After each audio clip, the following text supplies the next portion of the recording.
Muy buenos días, apreciados hermanos. Como siempre, es un enorme gozo para mí estar con ustedes nuevamente en el Día del Señor, compartiendo la predicación de su palabra, de esa palabra que es vida y alimenta nuestra alma. Les invito a ir a Romanos capítulo 9 y vamos a hacer la lectura a partir del verso 19 hasta el 29. La palabra de Dios dice así en Romanos capítulo 9, versos 19 al 29. Pero me dirás, ¿por qué pues sin culpa? Porque ¿quién ha resistido a su voluntad? Mas antes, oh hombre, ¿quién eres tú para que alterques con Dios? ¿Dirá el vaso de barro al que lo formó, ¿por qué me has hecho así? ¿O no tiene potestad el alfarero sobre el barro para hacer de la misma masa un vaso para honra y otro para deshonra? ¿Y qué si Dios, queriendo mostrar su ira y hacer notorio su poder, soportó con mucha paciencia los vasos de ira preparados para destrucción? Y para hacer notorias las riquezas de su gloria, las mostró para con los vasos de misericordia que él preparó de antemano para gloria, a los cuales también ha llamado, esto es, a nosotros, no solo de los judíos, sino también de los gentiles. Como también en Oseas dice, llamaré pueblo mío al que no era mi pueblo, y a la no amada, amada. Y en el lugar donde se les dijo, vosotros no sois pueblo mío, allí serán llamados hijos del Dios viviente. También Isaías clama tocante a Israel, si fuera el número de los hijos de Israel como la arena del mar, tan solo el remanente será salvo. Porque el Señor ejecutará su sentencia sobre la tierra en justicia y con prontitud. Y como antes dijo Isaías, si el Señor de los ejércitos no nos hubiera dejado descendencia, como Sodoma habríamos venido a ser, y a Gomorra seríamos semejantes. Invoquemos el nombre del Señor. Bendito Dios, Padre eterno, Padre nuestro que estás en los cielos, tú que gobiernas soberano sobre todas las cosas. A ti nos dirigimos en esta mañana de tu día santo para darte gracias por tu grande bondad al enviar a tu Hijo Jesucristo al mundo para que muriera por pecadores como nosotros, que no merecíamos ningún bien de tu parte, pero que a ti te plació amarnos por esa gran misericordia y amor que tú tienes para con la creación. Padre, hemos leído tu palabra, una porción de tu palabra, de esta palabra que es lumbrera, que es vida, que es pan, de esta palabra que nos alimenta espiritualmente y que nos lleva a conocerte y amarte.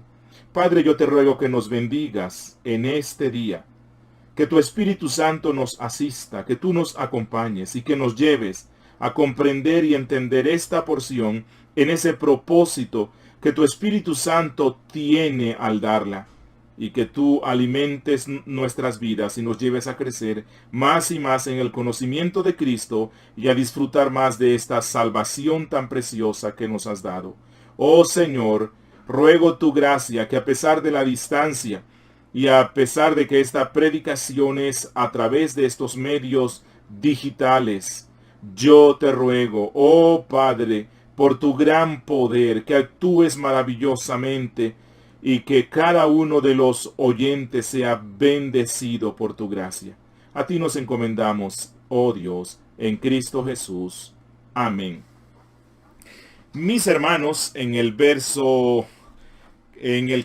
versículo 14 y versículo 15 de este capítulo 9 que ya hemos visto, el apóstol Pablo dijo que Dios es soberano en la salvación de los hombres, por lo tanto, Él tiene misericordia de quien quiera tenerla, otorgándole el don de la fe y la gracia para ser salvo, preservándolo hasta el final, de tal manera que habiendo sido amado desde la eternidad, por cierto, no por algún mérito en Él, será amado por toda la eternidad. Y esto presupone que aquellos de quienes Dios no tiene misericordia son abandonados en la miseria de sus pecados y acorde con su propia rebeldía y maldad, estos son condenados para siempre en el infierno. Igualmente, en el versículo 18 se repite la misma idea, solo que ahora en este verso especifica la condición de los réprobos, a los cuales nacen en rebeldía y no hay ninguna acción sobrenatural de la gracia salvífica para mortificar esa rebeldía, sino que el apóstol Pablo dice que Dios los deja crecer más y más en su endurecimiento, de manera tal que al final reciben su justa condenación. Y todo esto nos muestra que los que se salvan no lo hacen porque ellos mismos decidieron venir a Cristo, sino que fue un acto soberano de la gracia electiva de Dios la que los capacitó espiritualmente para creer en Él. Y los que se pierden, los que son condenados, los que nunca creen en Jesús, esto se debe a que no fueron elegidos por Dios para esta salvación y por lo tanto Dios los deja para que ellos anden en su endurecimiento innato y usa la predicación del Evangelio y las providencias de la vida para llevarlos a un endurecimiento mayor, de manera que nunca creerán y serán condenados para siempre en el infierno. Bueno, mi hermano y el que me escucha, este es un asunto difícil de entender. Pues, ¿acaso no hace esto a Dios injusto al condenar a muchos, siendo que ellos no recibieron la gracia para creer, y salvar a otros porque Él los eligió para salvación y creyeron porque Él hizo que creyeran en Él? Nos podemos preguntar, bueno, ¿y por qué no eligió a todas las personas para salvación? ¿Por qué condenar a personas que son endurecidas por Dios en sus corazones? ¿Acaso no estamos obligatoriamente todos los seres humanos supeditados a la voluntad soberana de Dios, de tal manera que Él hace con nosotros todo lo que quiere y al fin y al cabo terminamos haciendo lo que Él predestinó, sea bueno o malo, sea creer o permanecer en incredulidad? Bueno, esta es la pregunta que Pablo mismo formula en el verso 19, adelantándose al contrincante imaginario de su carta. En el verso 19, el apóstol Pablo dice, pero me dirás, ¿por qué pues inculpa? Porque ¿quién ha resistido a su voluntad? Y el apóstol Pablo responde esta pregunta con tres respuestas que nos llevan a la persona misma de Dios, que nos llevan a sus atributos, evidenciándose así que los problemas para comprender esta doctrina de la predestinación se debe al poco conocimiento que tenemos de Dios. Realmente, mi hermano, tenemos una imagen muy distorsionada de la divinidad. Buena parte de la cristiandad de este siglo se ha hecho un Dios distinto al Dios de la Biblia. Hoy vamos a estar viendo la soberanía de Dios en la salvación, la soberanía de Dios en la salvación, y para una mejor comprensión de nuestro texto lo vamos a estructurar así. Primero, su soberanía ejemplificada por la labor del alfarero, versículos 20 y 21. Segundo, su soberanía basada en sus atributos. Dios es Dios. Versículos 22 al 23. Y tercero, su soberanía manifestada en las Escrituras, versos 24 al 29. Entonces, empecemos con nuestro primer pensamiento. Su soberanía ejemplificada en la labor del alfarero. Miren lo que dicen los versos 20 y 21. Mas antes, oh hombre, ¿quién eres tú para que alterques con Dios? Dirá el vaso de barro al que lo formó, ¿por qué me has hecho así? ¿O no tiene potestad el alfarero sobre el barro para hacer de la misma masa un vaso para honra y otro para deshonra? La primera respuesta de Pablo a esta inquietud que ya formuló en el verso 19 consiste en 4 preguntas que llevan a ese hombre cuestionador de la soberanía de Dios en la salvación a mirar su propia ignorancia, a darse cuenta de que él no sabe quién es Dios y no sabe quién es el hombre.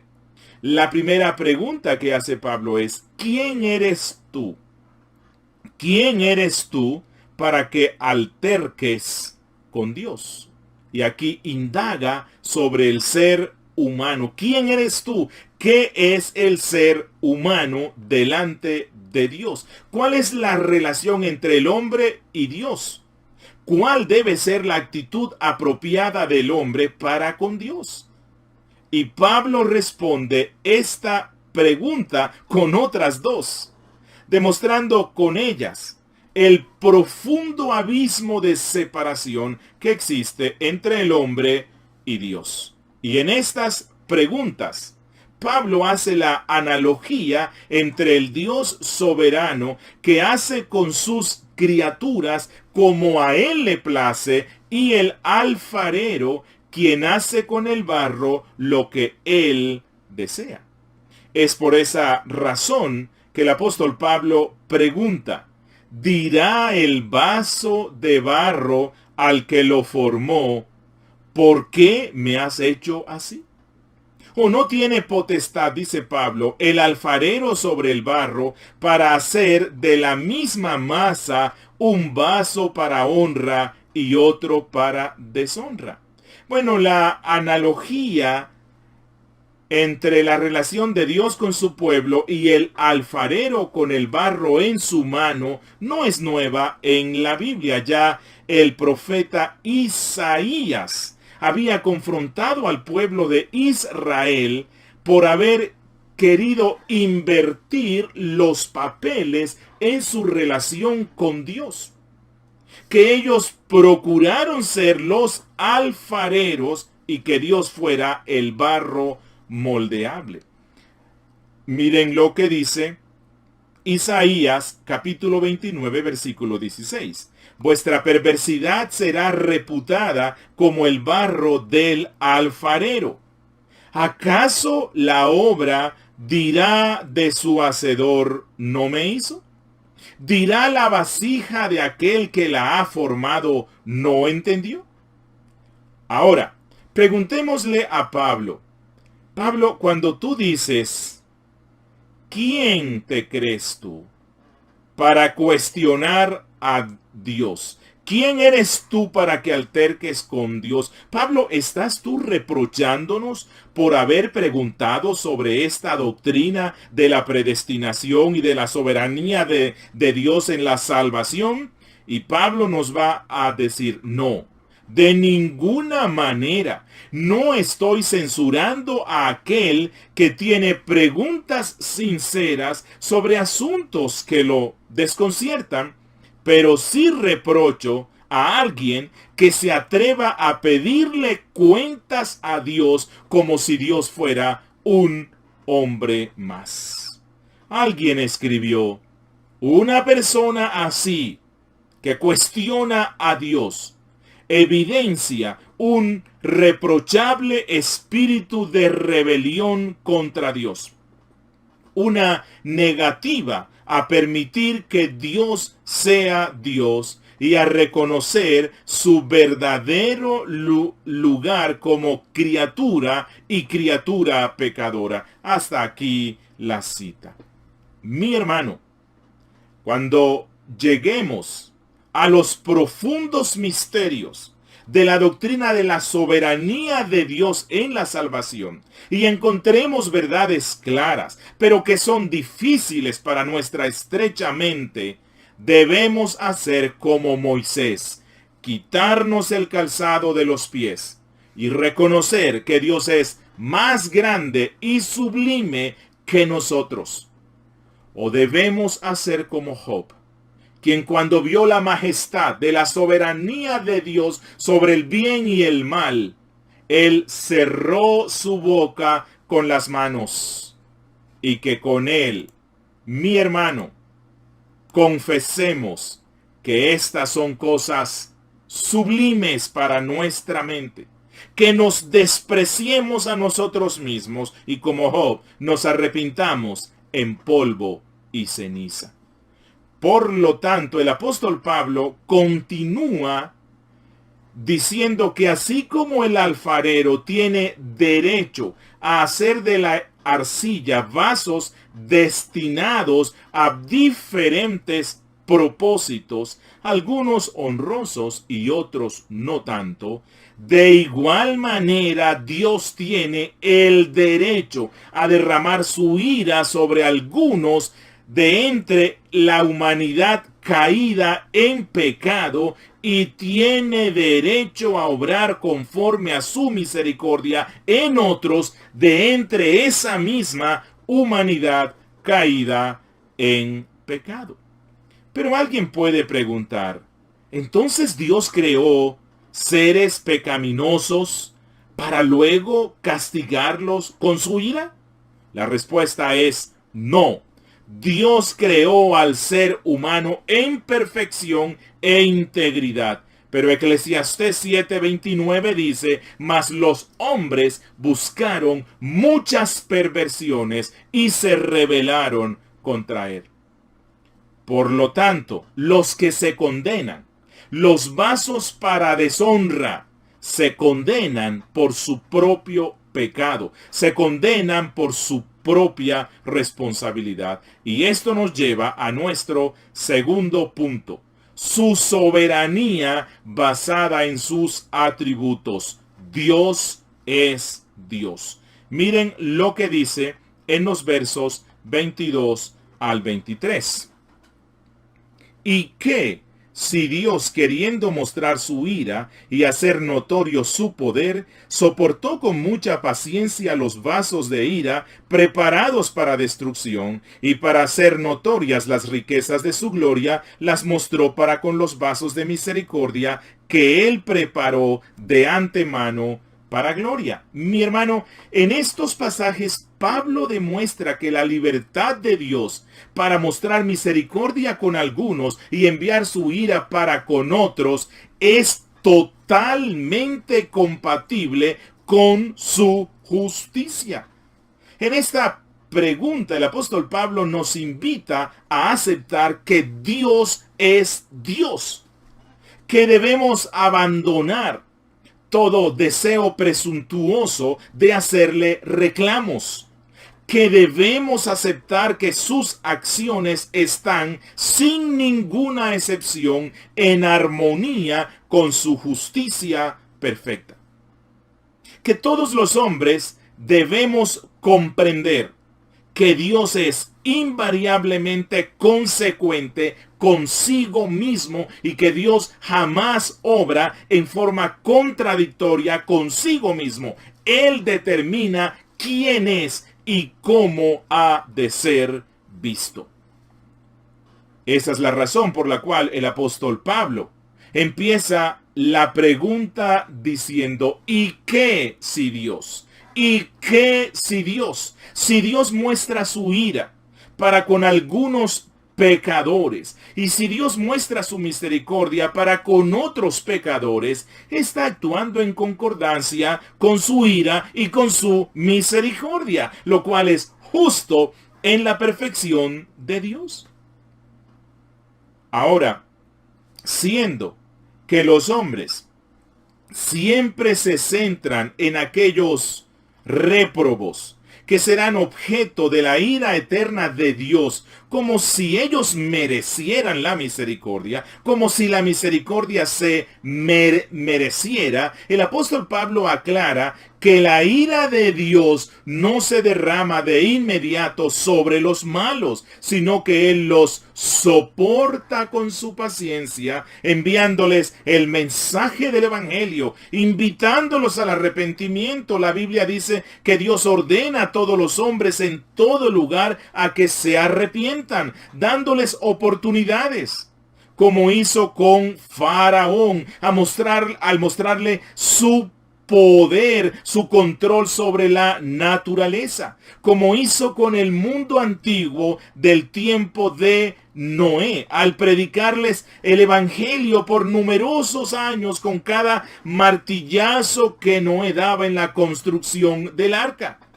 como hizo con Esaú, al mandarle mensajes a través del profeta, como hizo con Judas, al permitirle escuchar el evangelio durante 3 años, como hace hoy día con los impíos al concederles escuchar el mensaje de salvación y ver sus constantes misericordias. ¡Cuán grande es la misericordia de nuestro Dios! Pablo dice que Él tiene paciencia, incluso con aquellos que finalmente se perderán en el infierno. Que todo aquel que se pierde en la era de la predicación del Evangelio lo hace a expensas de las constantes invitaciones que les hacemos para que procedan al arrepentimiento. Por lo tanto, la condenación de estos impíos será más terrible, pues se perdieron con conocimiento. Mi hermano, ¿en qué sentido hay vasos, es decir, personas preparadas para la destrucción? Bueno, este ha sido un tema de mucha discusión en los campos de la teología. La pregunta que se suele hacer ¿es el decreto de elección igual al decreto de reprobación? Bueno, es mi parecer que debemos hacer una distinción apropiada entre la elección y la reprobación. El decreto de elección es un acto soberano, gozoso y positivo, en el cual Dios elige de entre la multitud de pecadores que van rumbo a la condenación eterna a un pueblo grande, numeroso, de todos los pueblos y de todas las naciones, para darles su gracia y salvarlos. Respecto a la reprobación, aunque para algunos pueda que esto parezca algo sutil o un asunto de meras palabras, en realidad no lo es, pues no conocemos en profundidad los misterios de Dios. La Biblia nos lo muestra más bien esta reprobación, más bien como el abandono que hace Dios de estas personas para que se entreguen más y más a sus maldades y a la propia rebeldía que ellos aman. Es decir, no se trata de que sean incrédulos, o más bien, no se trata de que Dios los empuja para que ellos sean incrédulos o rebeldes, no. Más bien que ellos mismos aman su rebeldía. Por lo tanto, Dios permite que sucedan cosas que los llevan a ser más y más rebeldes. Pero el canto más excelso en estos pasajes se encuentra en la salvación final de los escogidos por gracia, de los cuales, dice Pablo, manifiestan las riquezas de la gloria de Dios. Gloria que se expresa al salvar al pecador, imputándole la justicia de Cristo. De manera que Dios sigue siendo justo al perdonar a muchos, pues Dios perdona y lo hace sobre la base de su ira que se derramó sobre Jesús. En resumen, las dos acciones de Dios, obrando misericordia para con algunos y endureciendo a otros, están indisolublemente vinculadas con el carácter de Dios, con sus perfecciones. Dios hace estas dos cosas porque Él es Dios, y estas no contradicen su justicia, su ira y su misericordia. Y así llegamos a nuestro tercer y último punto: su soberanía manifestada en las Escrituras. Miren lo que dicen los versos 24 al 29.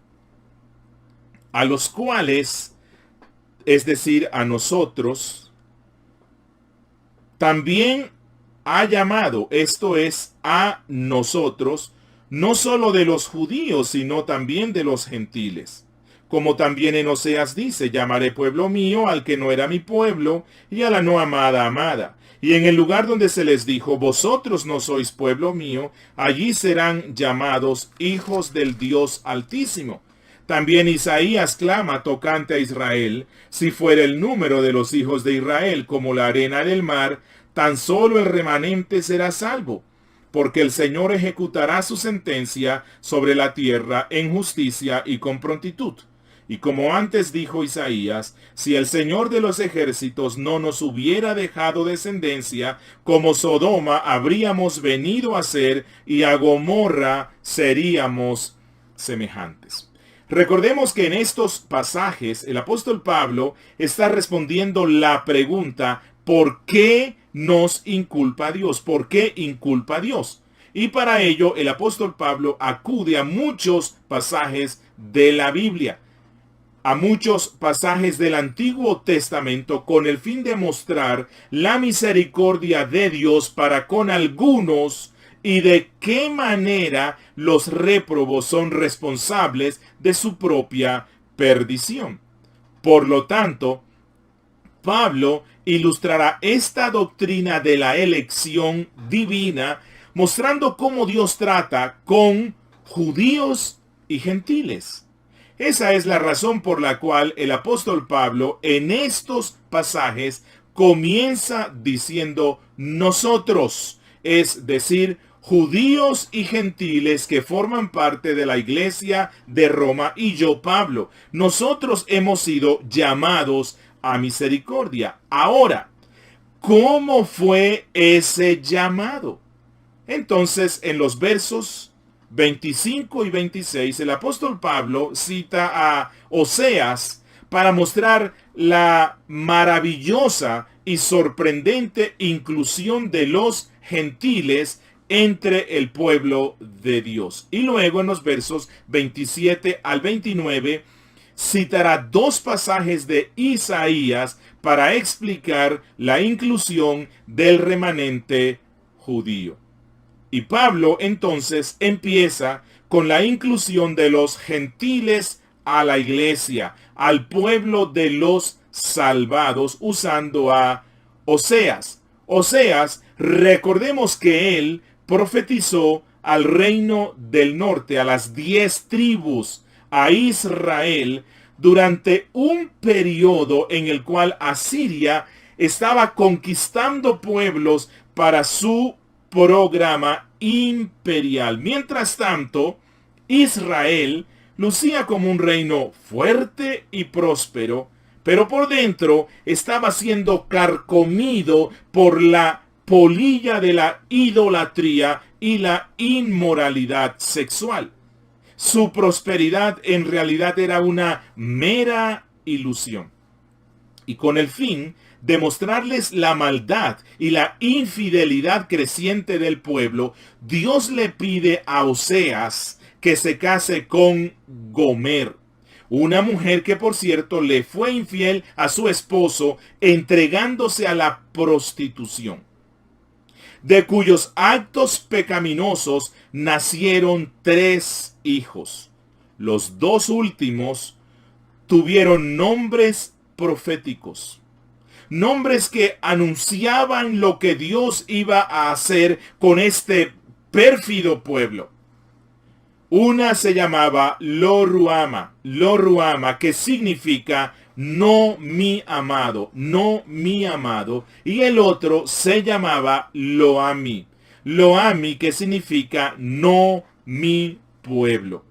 De manera que a través del símbolo de la esposa infiel y la restauración que se hace de su dignidad al ser comprada por el profeta para convertirla en su esposa, Dios está diciéndole a Israel que ellos han sido como una mujer adúltera que abandona a su esposo para entregarse a la prostitución.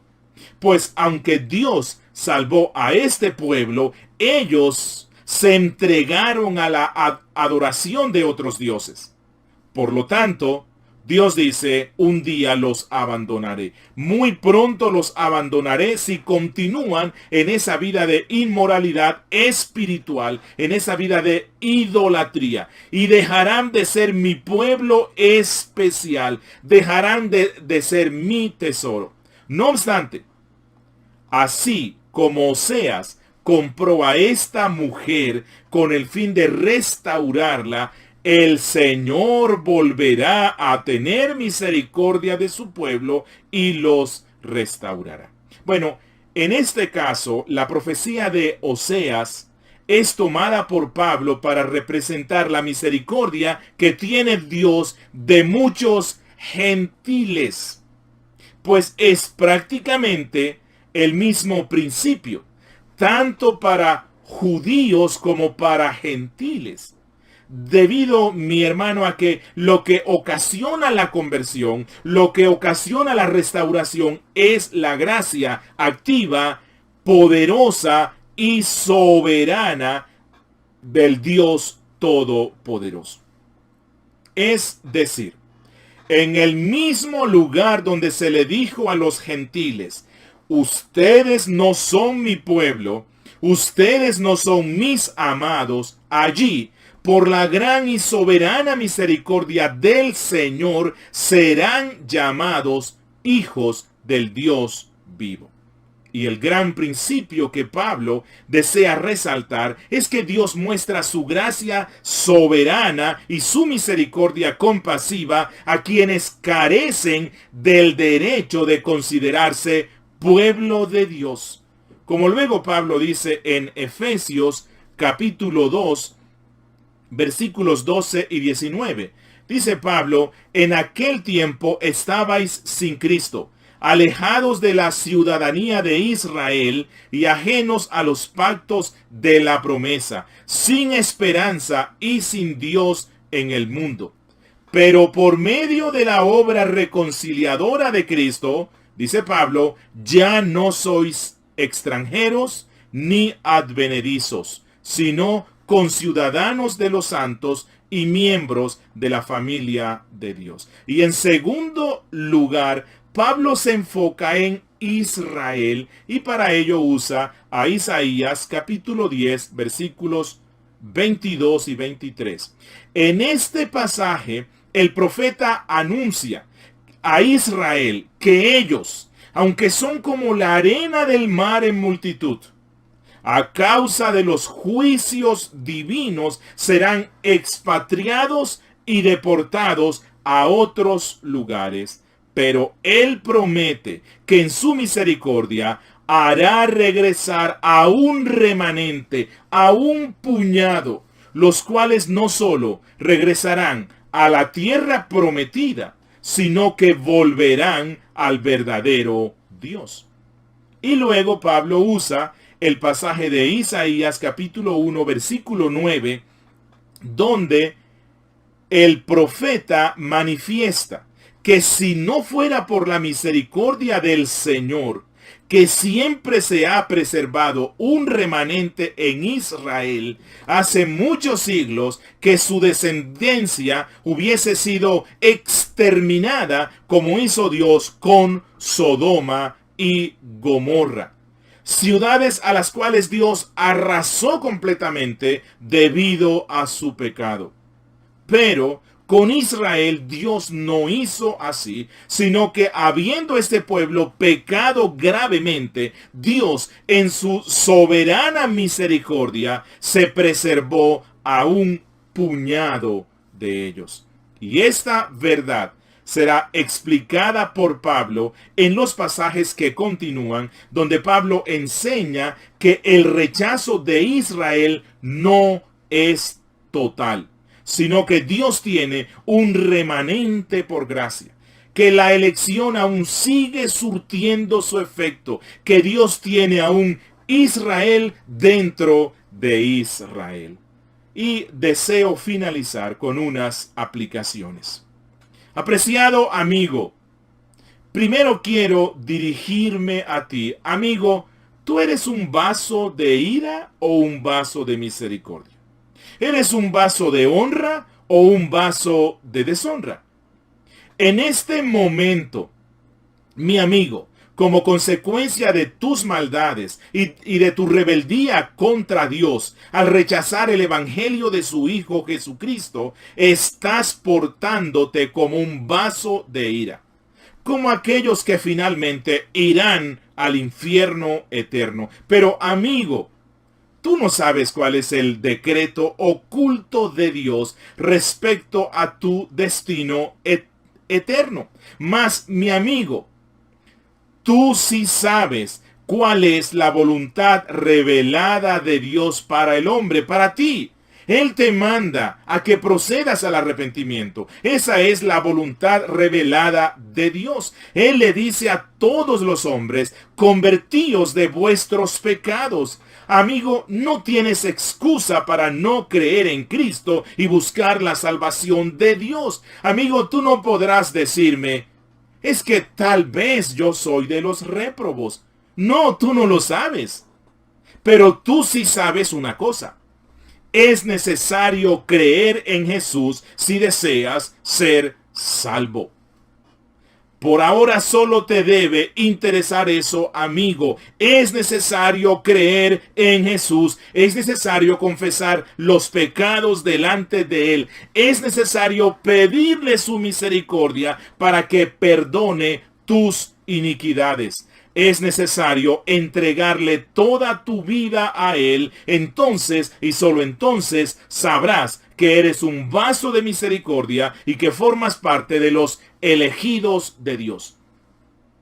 Pero si tratas de usar la doctrina de la soberanía de Dios en la salvación de los hombres para justificar continuar en tu incredulidad, entonces, amigo, solo te esperará la condenación eterna y tú serás el único responsable por ello.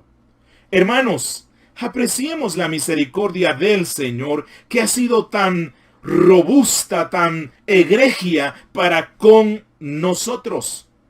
Nosotros no formábamos parte del pueblo de Dios. Estábamos lejos de la ciudadanía de Israel. Estábamos lejos de toda posibilidad. Éramos gentiles, ajenos a los pactos. Pero Dios, que es tan misericordioso, nos escogió a pesar de nuestra infidelidad para ser parte de su pueblo redimido, de su esposa rescatada. Hermano, vivamos entonces conforme a lo que ahora somos. Andemos en nuestra calidad de hijos adoptivos, de esposa. Somos remanente pequeño, pero glorioso y amado por Dios. Hermanos, qué bendición saber que somos como el barro en las manos de Dios. Él nos está formando y quiere hacer de nosotros cada vez más vasos de honor y de gloria. Mi hermano, es nuestra responsabilidad cooperar con Dios usando los medios de gracia para que Él haga de nosotros los vasos más honrosos para su gloria. Que entre más usemos los medios de gracia, más moldeables seremos. Hermanos, La doctrina de la elección divina y de la reprobación no debe ser una fuente de tristeza o desconsuelo frente a nuestros familiares que están en estado de perdición. Más bien debe ser un motivo para orar más por ellos, para rogar al Señor por la conversión de sus almas, para anunciarles el Evangelio. Ya hemos visto, Dios es muy misericordioso y les da el tiempo para que se arrepientan. Y nosotros aprovechamos ese tiempo para orar por ellos. Vamos a dar gracias a nuestro Dios. Padre nuestro que estás en los cielos, queremos darte gracias por esta carta del apóstol Pablo tan hermosa, tan profunda, la cual nos muestra la doctrina de la salvación de una forma tan hermosa y completa. Encontramos pasajes como estos, que son un poco difíciles para nuestra mente, para comprenderlos, pero los aceptamos por fe, los aceptamos porque es tu palabra y es una doctrina preciosa, es una doctrina que nos lleva a confiar en la seguridad de nuestra salvación, porque tú eres un Dios misericordioso que nos has escogido para ser tu pueblo, para ser tuyos. Oh Dios, usa esta predicación para la conversión de muchos, para la conversión de muchos que están manifestando la calidad de hombres impíos. Pero yo te ruego, oh Dios, que uses esta predicación para convertir sus almas. A ti nos encomendamos, Padre, en el nombre de tu Hijo Jesucristo. Amén.